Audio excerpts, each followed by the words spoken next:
Hello বন্ধুরা, আমি শাকগন্ডিল। আপনারা সকলেই জানেন স্বাধীনতা দিবসের উইকেন্ডে দুটো বাংলা ছবি মুক্তি পায়। একটা হচ্ছে সৃজিত মুখোপাধ্যায় পরিচালিত মৃণাল সেনের বায়োপিক পদাতিক, যেখানে মৃণাল সেনের ভূমিকাতে আপনারা অভিনয় করতে দেখতে পেয়েছেন চঞ্চল চৌধুরীকে। তার সঙ্গে সঙ্গে বুদ্ধদেব গুহর উপন্যাস বাবলি অবলম্বনে রাজ চক্রবর্তী নির্মাণ করেন বাবলি সিনেমাটা, যেখানে আপনারা আবির এবং শুভশ্রীকে অভিনয় করতে দেখতে পেয়েছেন। এখন এই দুটো বাংলা ছবির ন্যাশনাল প্লেক্স কালেকশন ফার্স্ট উইকে কীরকম কী হয়েছে সেটার ব্যাপারে আজকে এই ভিডিওতে আমি আপনাদেরকে জানাবো। সবার আগে যেটা বলে রাখা দরকারি, যেটা মাস্ট, সেটা হচ্ছে এই কালেকশনের মধ্যে কিন্তু লোকাল মাল্টিপ্লেক্সেসের কালেকশন কিংবা সিঙ্গেল স্ক্রিনের কালেকশন ইনক্লুড করা থাকবে না। অর্থাৎ আমি যে কালেকশনটা বলবো ডেফিনেটলি দুটো ছবিরই টোটাল কালেকশন তার থেকে অনেকটাই বেশি হয়েছে, এটা আপনারা নিশ্চিত থাকতে পারেন। আরেকটা কথা জানিয়ে রাখা দরকারি, পদাতিক এবং বাবলি এই দুটো ছবি কিন্তু 15ই আগস্ট মুক্তি পায়, কিন্তু আজকে আমি আপনাদেরকে যে কালেকশনটা সম্পর্কে জানাবো সেটা 16ই আগস্ট থেকে 22শে আগস্ট, এই 7 দিনের ন্যাশনাল প্লেক্স কালেকশন দুটো ছবিরই, বাবলি এবং পদাতিক। 15ই আগস্টের কালেকশনটা অর্থাৎ প্রথম দিনের কালেকশনটা বাবলির ক্ষেত্রে জানতে পারা গেছে, সেটা আমি আপনাদেরকে জানাবো।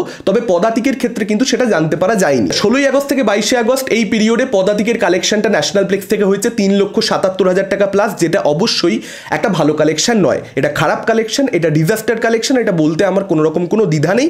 এরকম একটা কালেকশন সৃজিত মুখোপাধ্যায়ের কোনো ছবি করবে নিজের ফার্স্ট উইকে, এটা ভাবতেই পারা যায় না। তার যে কোনো ছবি আপনারা তুলে দেখে নিন, ফার্স্ট উইকে কিন্তু তার ছবির কালেকশন ডেফিনেটলি এর থেকে অনেক অনেক বেশি থাকে। এখন এই ছবিটার ক্ষেত্রে আমার মতে যেটা সমস্যা হয়েছে, দুটো সমস্যা অ্যাকচুয়ালি। একটা হচ্ছে পদাতিক ছবিটা একেবারে জনসাধারণের জন্য, সকলের জন্য বানানো এরকম কোনো এন্টারটেনিং ছবি নয়, বা আজকের দিনে বাংলার বাজারে যে সমস্ত ছবি চলছে সেই সাপেক্ষে বললে খুব কমার্শিয়াল ছবি নয়। কিন্তু পদাতিক ছবিটা খুব ভালো একটা ছবি। যারা মৃণাল সেনের ছবি দেখেছেন, যারা মৃণাল সেন সম্পর্কে জানেন, সেই সমস্ত সিনেমা প্রেমী দর্শক কিন্তু খুব এনজয় করবে ছবিটা, কিন্তু সেই দর্শকের সংখ্যা খুব কম, টার্গেট অডিয়েন্স খুব লিমিটেড ছিল এই ছবিটা, সেটা একটা সমস্যার কারণ হয়ে দাঁড়িয়েছে। তার সঙ্গে সঙ্গে আরজি করে যে ঘটনা ঘটেছে সেটার জন্য শহর জুড়ে, রাজ্য জুড়ে, ইনফ্যাক্ট দেশ জুড়ে যে প্রতিবাদ চলছে সেটার একটা ইম্প্যাক্ট তো অবশ্যই পদাতিকের উপরে পড়েছে, এবং সেটার ইম্প্যাক্ট কিন্তু বাবলির ওপরেও পড়েছে। স্ত্রী 2 ছবিটার উপরে পড়েনি, স্ত্রী 2 ওয়েস্ট বেঙ্গল থেকে ম্যামথ কালেকশন করতে পেরেছে, ওই ছবিটার উপরে পড়েনি, কিন্তু বাংলা ছবি দুটোর উপরে 100% আরজি করের ঘটনার একটা ইম্প্যাক্ট কিন্তু রয়েছে। আচ্ছা, এবার যদি কথা বলি বাবলির, বাবলি 15ই আগস্ট 2,07,000 টাকা প্লাস কালেকশন করতে পেরেছিল ন্যাশনাল প্লেক্স থেকে।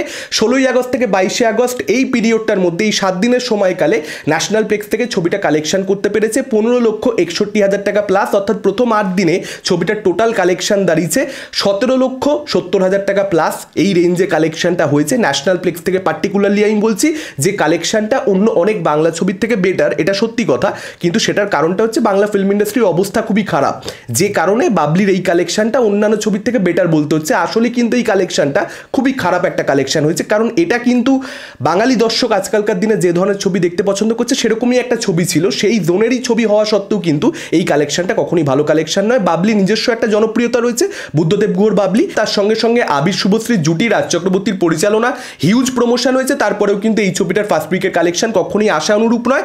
সেকেন্ড উইকে এই ছবিটা জাম দেখতে পাবে, ফার্স্ট উইকের থেকেও বেটার কালেকশন করবে, সেটা মিরাকেল হলেই হবে।